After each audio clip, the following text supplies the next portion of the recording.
یا واتساپ گایز، من بخشی هستم و خوش اومدید به یه ویدیو دیگه از بازی جی تی ای وی. البته همون داستانی که از غلامک نقل کرده بودم.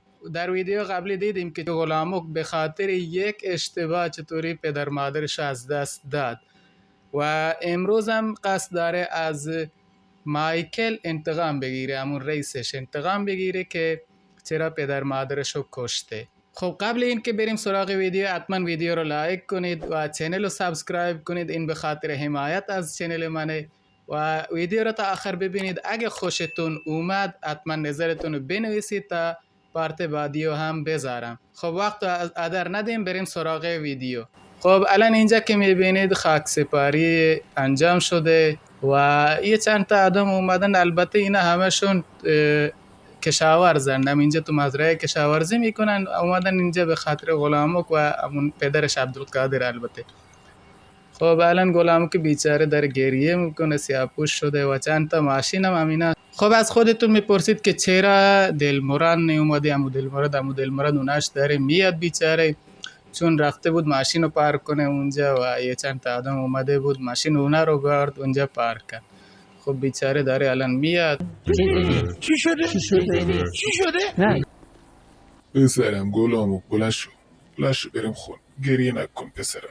مراسم تموم شده و این که بیچاره غلامک الان یتیمه، پدر مادرش از دست داده و تنها کسی واسش مونده این عمو دلمراده واسش مونده. خب الان دیگه چطوری میخواد انتقامشو بگیره؟ حتما این ویدیو رو تا آخر ببینید. خب همه این ویدیو ماشینایی که دارید اینجا میبینید یه زامیاد و پراید، هم لند کروز همشون ماشینای ایرانی هن. خب اینجا ما اومدیم داخل خونه، ببینیم با عمو دلمراد حرف بزنیم ببینیم چی میشه. آخه میشه از این مایکل انتقام گرفتی یا که نه؟ خب عمو دلمراد چیکار کنیم حالا؟ چطوری ازش انتقام بگیریم؟ یکم صبر کن فکر کنم. چته میری این بر اون بر؟ آخه وایس یه جا دیگه، این خودش مریضه، این میخواد به ما کمک کنه. خب عمو دلمراد الان میشه بگی چه کار کنیم، چطوری انتقاممون رو بگیریم؟ خب پسرم، تو اینو نمیشناسه، این یکی از بزرگترین مافیای این کشوره. در اصل اسمش است ماولو. قبلا اینجا روستایی بوده، دزدی میکرده و آدم میکشته. پدرش از ارث محروم کرده و همه ارثشو داده به برادرش و اونم هم پدرشو کشته هم برادرشو کشته به خاطر یه حرص. همه پولای پدرشو گرفته، بعد مواد فروشی کرده، بانک زده، دزدی کرده، خیلی چیزا است که نمیدونی. خب چه کار کنیم حالا؟ چطوری انتقاممو بگیرم؟ اگه میخوای انتقام بگیری، اولین چیز اینه که باید ورشکستش کنی. اول باید تموم داراییشو بگیری، تموم کسب و کاراشو تعطیل کنی، خودش ذره ذره میمیره، بعدا اونو میکشیم. باشه پسرم؟ انگار یه پلیس داره میاد. خب این پلیس اینجا چه کار است؟ تو همینجا وایسا، ایلا صبر کن، من برم باش حرف بزنم. من همینجا وایسم؟ باش همینجا وایسادم، تو برو باش صحبت کن ببین کیه. خب الان این عمو دلمراد رفت پایین، ببینیم چی میگه به پلیسه. خب عمو دلمراد الان چی میگی بهش؟ خب شما مشکلی نداری دیگه؟ نه خودم رسیدگی میکنم. خب شب بوده، ما نمیدونیم، کسی اینجا نبوده بهمون بگه. فقط یکی صدای تیر شنیده بود، ما هم زود اومدیم دیدیم اینا رو کشته بودن. خب الان از هیچ کسی شکایت ندارید؟ نمیدونید کیه؟ نه ما از هیچ کسی شکایت نداریم. خب خداحافظ شما، ما که رفتیم. خب انگار عمو دلمرادم داره میره داخل، ببینیم باش صحبت کنیم. خب چی شد؟ باش صحبت کردی چی گفت؟ بهم گفت که به کسی شک دارید یا نه. من گفتم به هیچ کس شک ندارم. چرا اینجوری باش صحبت کردیم؟ مگه نمیخوایم انتقامونو بگیریم؟ خب انتقاممون میگیریم، ولی نمیخوام لوش بدم، میخوام خودمون انتقام بگیریم. باش حالا که تو میگی باش این کارو انجام میدیم. خب اولین کاری که میکنیم باید بریم ماشیناشو بدزدیم، چون میخوام اول فقیرش کنم. خب دوستان الان عمو دلمراد یه فکری تو سرش زده، میگه که باید بریم خونه یک مولوک، اونجا ماشینشو بدزدیم. تا اول باید فقیرش کنیم، ماشینشو بدزدیم، بقیه چیزاشو کارخونه هاشو خراب کنیم، بعدا اونو بکشیم. اولی قرارمون اینه امشب برم اون ماشیناشو بدزدم، ببینم کدوم ماشینو بهتر میتونم بدزدم، امونو میدزدم. خب دوستان الان که میبینید شب شده و من میخوام برم اونجا و از پایکل یا امون مولوک دزدی کنم. خب موتور خودمون رو بر میداریم و مثل همیشه یه تکچر کم بزنیم اینجا. خب حالا بریم دیگه خونه مایکل یا امون مولوک. خب دوستان الان اینجا که میبینید من رسیدم خونه اینا، ولی از اینور نمیشه رفت چون اینا منو میشناسند و اگه از اینجا برم تیربارونم میکنن. خب خودتون میدونید. الان باید لامپا رو بکشم و از این ور برم. خب از در پشتی میریم ببینیم ماشینم اونجا گذاشته یا نه. تو باید فکر کنم باید گذاشته باشه وگرنه کارمون خراب میشه. خب موتور خودمون رو اینجا یه جای پارک میکنیم تا نتونن موتورمون رو ببینن. خب اینجا موتورمون رو میذاریم. حالا از در پشتی بریم ببینیم کسی هست یا که نه.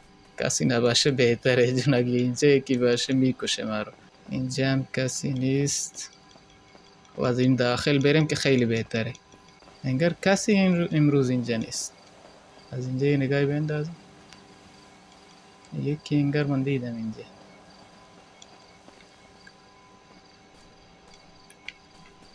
آره یکی اینجاست، یکی اینجاست. خب اینی که اینجاست الان این ماشینو بردارم منو میبینه. به نظر منم این ماشین کناری رو بردارم چون اگه اونو بردارم بعد از اون طرف برم این منو ببینه میکشه. خب بعد این ماشین رو بردارم از این پشت فرار کنم که نتونن منو بزنن. شب زیاد نمیتونه ببینه. خب از اینجا آهسته آهسته آهسته آهسته آهسته هنوز نتونسته منو ببینه. خب انگار منو دیده. فرار کن از اینجا که کار خیری نیست. حالا که منو دیده باید از اینجا فرار کنم، زودی از اینجا برم که نتونن منو بکشند. فرار کن.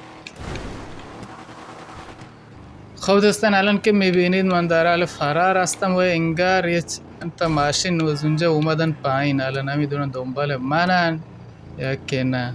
کی که منو دیده بود الان نمیدونم من کدوم طرفی رفتم، سمت راست رفتم یا چپ. خب الان این ماشین رو که دزدیدم میرم تحویلش میدم به عمو دلمراد ببینیم باش چیکار میشه کرد. اگه بفروشیمش که خیلی خوبه، یه پول خوبی به دستمون میاد. خب دوستان انگار این عمو دلمرادمون یه لوکیشن دیگه بهمون داده که اونجا ماشینا رو میفروشن. خب ما هم ماشین رو آوردیم اینجا، فکر کنم خونه شون هم اینجاست. داره در ماشین رو اینجا بذاریم و این ماشین که همه شکسته. خب نمیدونم قیمتش چقدر میشه ولی حالا آوردیمش ببینیم چه کار میکنه. این همونیه که عمو دلمراد گفته بود ماشین رو بیاریم پیشش و این میخره. خب عمو جون الان ماشین رو آوردم، چقدر به این پول میدی؟ پسرم انگار شیشه شکسته. آره شیشه شکست چون زدم به یه جای. خب شیشه شکسته. خب مدارک باید بگم مدارک نداره. خب اینجوری با قیمت کمی میخرم. با قیمت کمی میخری. خب چه کار کنیم حالا؟ باید راستشو بگو دیگه، دزدیه نه؟ آره دزدیه، قبول کن دیگه دزدیه. خودت عمو دلمرادو میشناسی دیگه، اون اصلا بهم گفته که ببرم پیش شما، بیارم پیش شما و شما واسه میفروشی. من که دلمرادو میشناسم. پسرم تو برو، من پولو به عمو دلمراد میدم، اون دوستمه منو میشناسه. پولو به عمو دلمراد میدی؟ باش مشکلی نیست. خب خداحافظ من برم دیگه. باشه پسرم برو به سلامت. خب دوستان الان دیدی یکی از ماشینای مالکو دزدیدیم و آوردیم فروختیم. الان نمیدونه چقدر بهمون پول میده. گفت به پول به عمو دلمراد میدم اون بهت میده. تو بچه‌ای نمیدونی با پول چی کار کنی. خب دوستان من رفتم خونه، شب اونجا گذروندم. الان اومدم اینجا عمو دلمراد زنگ زده گفته بیا اینجا اسلحه فروشی کارت دارم. خب اینا اشاره اینجا وایستاده، چی کار داره میکنه؟ اگر داره سیگار میکشه. خب سلام، چه خبر؟ خوبی؟ اینجا چی کار میکنی؟ سلام گلامک پسرم، خوبی؟ بیا اینجا برو یه اسلحه بخر که امروز کارت دارم. باید یه اسلحه بخرم. باش یکم پول حداقل بهم بده. خب پول میخوایی بیا این 500 تا رو بگیر، برو یه اسلحه بگیر بیا بهت بگم کجا برو. مرادمون بهمون یه 500 دلاری داده، الان میگه یه اسلحه اینجا بخر بهت میگم کجا برو. خب ببینیم میشه اسلحه خرید یا که نه. این 315 دلاره. این 500 اوه خیلی گرونن که. این چکش 500 دلاره. خوب کاری کردی بهمون پول دادی. الان هیچی نمیشه خرید به جز این اسلحه کمری. خب همینو بخرم خوبه، یه چند تا تیرم بخرم که لازم میشه. خب الان اسلحه خرید، ببینیم چی میگه بهمون کجا بریم. خب چه کار کنم کجا برم؟ خب پسرم اسلحه خریدی؟ یه لوکیشن بهت میدم برو اونجا، یه تریلی هست که باید اونو بدزدی، خیلی پول توشه. خب اسلحه واسه چیه؟ اسلحه واسه اینه که تریلی پر از مواد مخدره، اونجا آدم زیاده، شاید تو رو بکشن لازمت میشه. یعنی میخوای من برم کاری کنم که اونجا بمیرم؟ تو با هم نمیای؟ نه من اینجا کار دارم، من یه کاری دارم باید اونو انجام بدم. من تنهایی برم اونجا؟ آره پسرم تو قوی هستی، برو اونجا اونو تریلی بدزد، سعی کن مخفیانه بری، جنگ نکن، اگه لازمت شد بعد تیر بزن. برو پسرم برو. خب الان یه لوکیشن بهمون داده، میگه که برو اونجا یه تریلی هست که دارن مواد بار میزنن. اون کارخونه هم مال کیه؟ معلومه که خب من برم اونجا ببینم این تریلیه اونجا هست یا نه، اون کارخونه چطوریه. خب دوستان همینطوری که میبینید الان من اومدم تو این کارخونه، ولی اینجا آدم یکی میبینم دم در، ولی الان اگه من برم اینجا منو میکشن. باید از یه جایی برم که منو نبینن. خب الان 2 نفر اینجا وایستادن و یکی اینجاست. خب برم ببینم، آهسته بریم که صدا پامونو نشکنه. این چی کار میکنه؟ این داره باره رو فکر کنم حساب میکنه. خب این اول بکشم که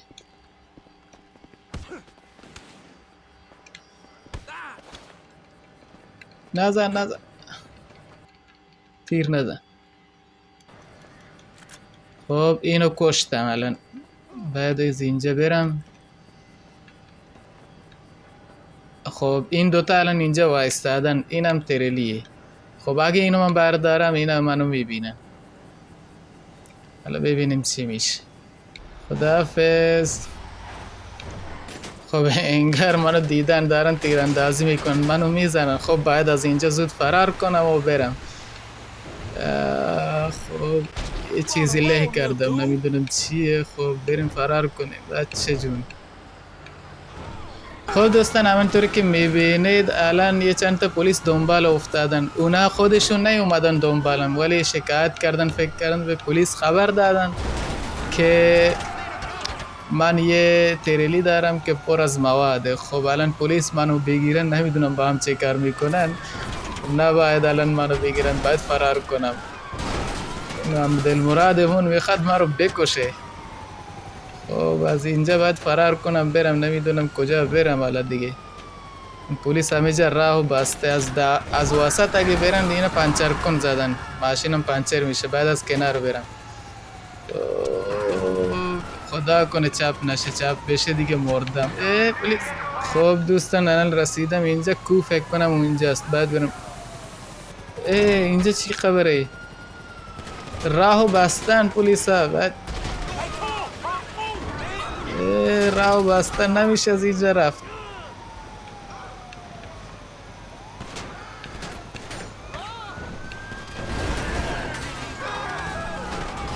از اینجا برم. خب اینم از راهش داخل کوه گفت باید بریم.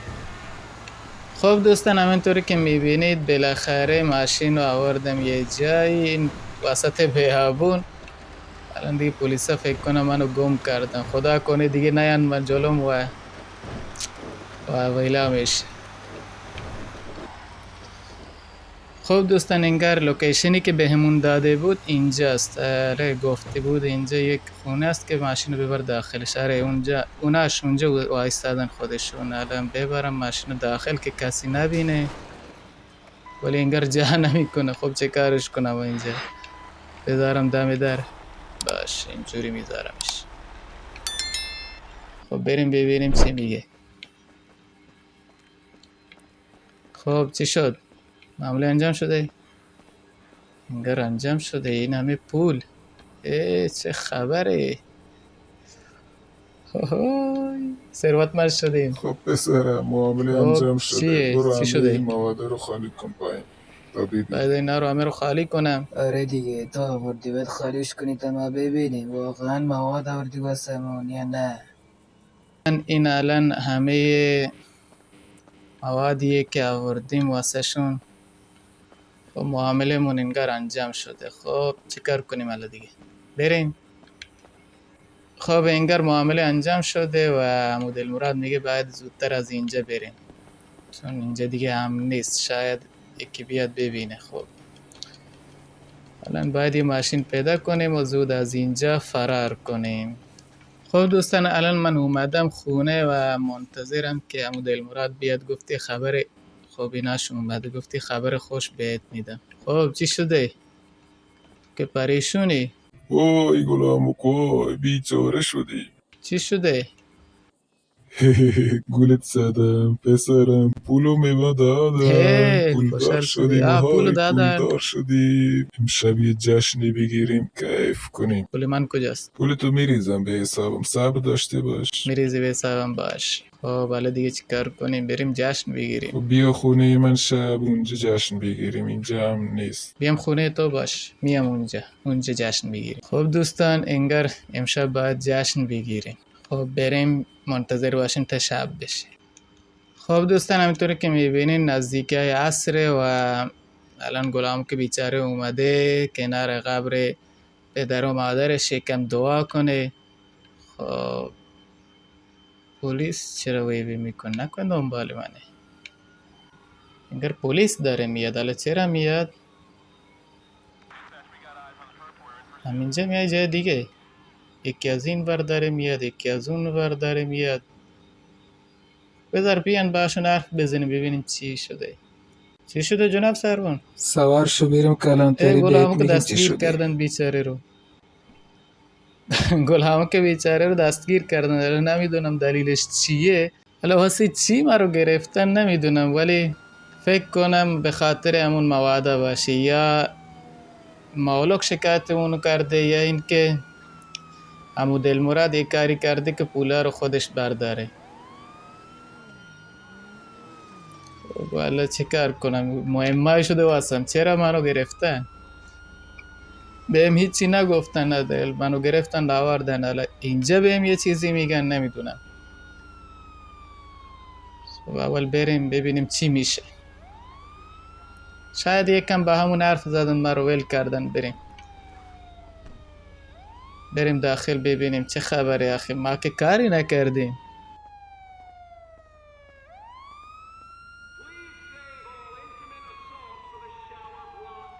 خب دوستان همونطوری که میبینید غلامو که بیچاره رو بردن زندان. به خاطر چی؟ به خاطر همون مواده گرفتنی شد. تو دوربین مدار بسته که اونجا تو پل زده بودن، خب دیدن که ما بودیم، ما رو تشخیص دادن چهرمونو. بعد این که اون ماشینه هم گرفته شده. اون ماشینه اونجا بود. اون مواد با همون مواده گرفته شده و همش افتاده گردن خود غلامک. البته نمیدونم معلوم دلمراد چه کار کرده. همون دلمرادو هم گرفتن یا که نه اون فرار کرده. چطوریه هنوز خبری ازش نیست، ولی ما افتادیم دیگه زندان. حالا دیگه چه کار کنیم؟ خب این بود قسمت دوم داستان غلامک. البته الان تو زندانه. الان یه رای باید پیدا کنیم، یا از اینجا فرار کنیم یا اینکه بمونیم حبسمونو بکشیم. البته نمیشه حبس کشید چون حبس ابد زدن بهمون. اینجا نمیتونیم بمونیم. باید یه کاری کنیم از اینجا فرار کنیم. خب چطوری از اینجا فرار کنیم؟ برای اون کار در ویدیو آینده میبینید. امیدوارم از این ویدیو خوشتون اومده باشه. اگه خوشتون اومده حتما ویدیو رو لایک کنید و چینل رو سابسکرایب کنید و برای اینکه ویدیو بعدی رو از دست ندید حتما اون زنگوله رو فعال کنید تا نوتیفیکیشنش واسه شما بیاد. ممنون که تا اینجا با من همراه بودید. تا یه ویدیو دیگه شما رو به خدای بزرگ می سپارم.